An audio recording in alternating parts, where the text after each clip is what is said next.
In 2004, two writers sat down to craft an essay, a manifesto of sorts. After honing in on an argument and spilling it onto the page, they released their brainchild into the world. What followed was a firestorm of conversation and debate. Their words reached the front page of the New York Times, The Economist, and Salon, sparking a conversation around the direction of climate action. The essay, provocatively titled The Death of Environmentalism, outlined the beginnings of a burgeoning line of thought among some environmentalists. One that proposed technological innovation and hyper-urbanization as the most effective solution to curbing greenhouse gas emissions. Since 2004, this ideology has seeped into mainstream climate action and is crystallized under the term eco-modernism. Today, we're going to dive deep into the arguments of eco-modernism and reveal why the solutions it proposes are not adequate for the crises we face, and might actually lock in dangerous industrial emissions and extraction for decades to come.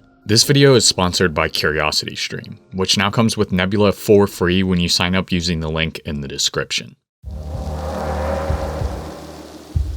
Right before they wrote Death of Environmentalism, authors Ted Nordhaus and Michael Schellenberger founded the Breakthrough Institute in 2003, a California-based think tank that has driven eco-modernism to prominence. Although essays forming the outlines of the eco-modernist philosophy can be found as early as the 1990s, it wasn't until 2015 that thought leaders from the Breakthrough Institute and other think tanks clearly laid out the contours of their ideology in the Eco-modernist manifesto. In this piece, the authors assert that eco-modernism can remedy the climate crisis through the advancement of technologies that divorce our lifestyles from emissions and any environmental impact while still maintaining economic growth. This idea has come to be known as decoupling.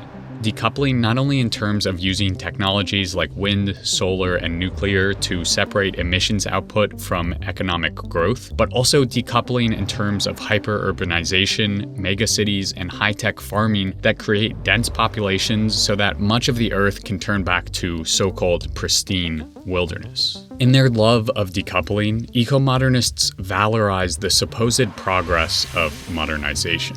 The authors of the manifesto point to rises in life expectancy, reforestation rates in New England, and global food security as some of the many indicators that the march of progress and technology smoothly and immaculately trend towards the better.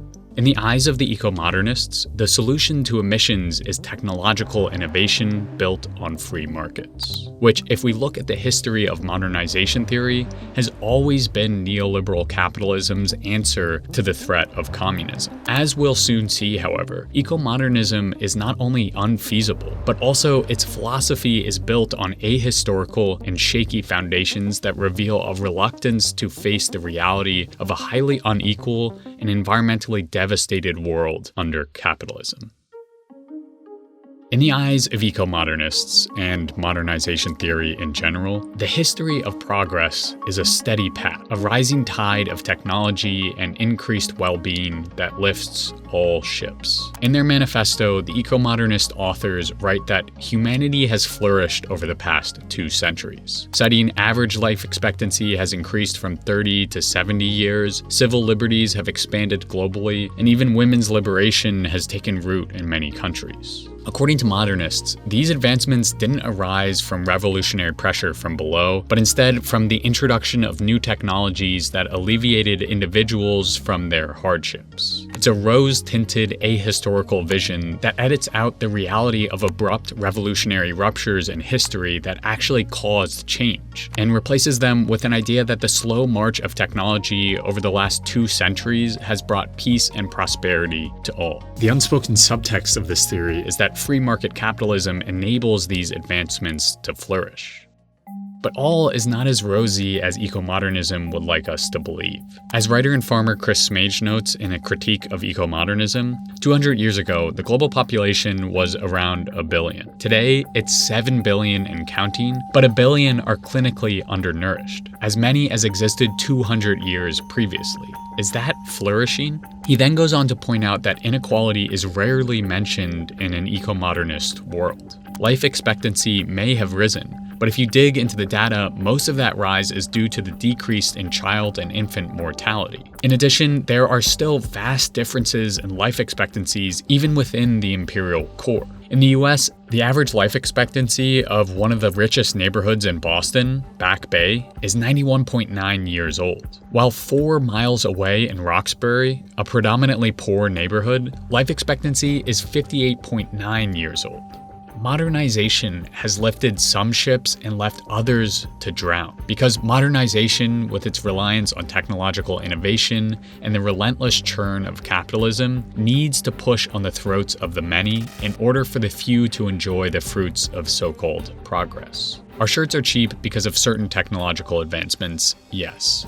But they are also cheap because of flagrant worker and environmental exploitation in countries in the periphery. From life-threatening mining practices that pull raw materials out of the ground for assembly line machines, to inhumane work conditions in sweatshops, all the way back to the genesis of settler colonialism and chattel slavery, the road to progress is far from pristine. It's built on a foundation of inequality and unequal exchange. Modernization is not the force for good that eco-modernists want to believe it is. Yet on this shaky foundation, they argue for the environmentally dubious idea of decoupling that could mean locking in catastrophic climate change for decades if we are not careful.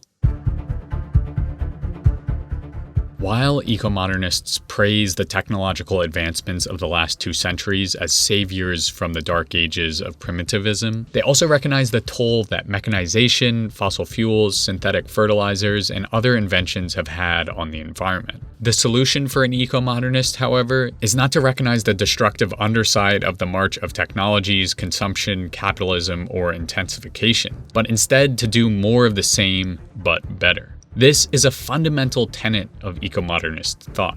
The climate crisis can be solved with modern technologies that use natural ecosystem flows and services more efficiently, offering a real chance of reducing the totality of human impacts on the biosphere. In short, eco-modernist solutions rely heavily on using technology to separate humanity from any impact they might have on the natural world. But there are a number of problems with this separation, also known as decoupling. Most importantly, it doesn't work. In the Eco-modernist manifesto, the authors point towards the slow decarbonization of rich nations over the last 3 centuries as an indicator that separating emissions from economic growth is possible. Unfortunately, the decarbonization they point to is merely a trick of the numbers. A 2012 paper looked at the emissions associated with both domestic and imported materials for 186 countries. The authors found that while nations in the imperial core seem to have decoupled their GDP from domestic raw material consumption, when imported materials are included, they observed no improvements in resource productivity at all.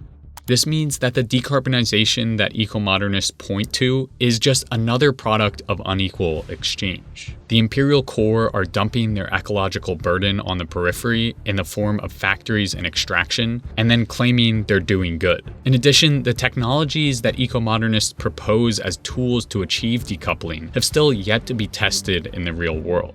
The largest direct air capture plant, for example, only sucks up the equivalent of 790 passenger cars worth of CO2 every year, while next-generation nuclear power is still just an idea yet to be tested. But eco-modernism also champions another form of decoupling, one that seeks to separate humanity from nature itself. This is exemplified in their ideas for megacities and agricultural intensification. According to eco-modernists, both the mechanization of farming and creating dense cities means less impact on the land while still maintaining similar food production and quality of life. But the reality is that industrialized farming uses more land for each yield than small-scale agriculture, which, by the way, has an added bonus of connecting people with the land so they actually care about it. Even vertical farming requires extensive electricity to power, which is unfeasible in an era when we need to be sharply decreasing electricity demand. As for megacities, the dream is that cities are more efficient, which in some respects they are, but once they grow too large, their efficiency drops. According to one analysis of material flows in megacities, the 7% of the world's population living in megacities consumes 9% of its electricity and 10% of its petrol, and produces nearly 13% of the world's waste. In short, decoupling from the land will not only not work, but it will divorce us from a world that grounds us, makes us happy, and gives us life. Ultimately, eco-modernism presents technological pipe dreams wrapped in myths of decoupling and modernization. If we are serious about climate change, if we are serious about action, eco-modernism is not the path forward. Eco-modernist thought is a specter that pervades both right and left climate action. If left unchecked, an eco-modernist climate plan could mean the locking in of capitalist inequality and imperialist agendas under the guise of technological progress. Holding out for untested technologies like direct carbon capture and thorium reactors, instead of focusing on degrowth in sectors like the military and fossil fuels, could mean that 40 years down the road, we will be in an even worse position than we are right now. Eco-modernism, now championed by ultra-rich billionaires like Elon Musk and Bill Gates, is an insidious response to climate change that greenwashes capitalism and imperialism. To truly address the climate crisis, we can't just do more of the same as eco-modernism suggests. We must break abruptly from our current systems of imperialist extraction and fossil fuel-driven capitalist destruction and embrace new ecological ways of living that champion climate reparations for the global south, connection to and stewardship of the natural world, and the liberation of all people and planet. If you want to learn a bit more about how Elon Musk perpetuates the views of eco-modernism, I made a section all about his eco-modernist endeavors, but it didn't make it into the final cut of this video. So instead, I've uploaded that section as an extended edition of this video on the streaming platform my creator friends and I built called Nebula. The bonus content replaces this ad because there aren't any ads on Nebula. And you'll not only see a lot of extended editions, exclusive content, and ad-free videos over on Nebula from me, but also from channels like Second Thought, who just released the first episode of his Nebula original series exploring the history, ideology, and contemporary resurgence of fascism. It's amazing and I highly recommend watching it. But at its core, Nebula allows viewers to support creators directly so they don't have to worry about the pesky YouTube algorithm. Nebula is awesome, but it's now made even better with our partnership with CuriosityStream. CuriosityStream is the go-to streaming platform for thousands of top-tier documentaries, like the 6-part series Eat Me or Try Not To, which deftly explores how our industrialized food system came to be and how it operates right now.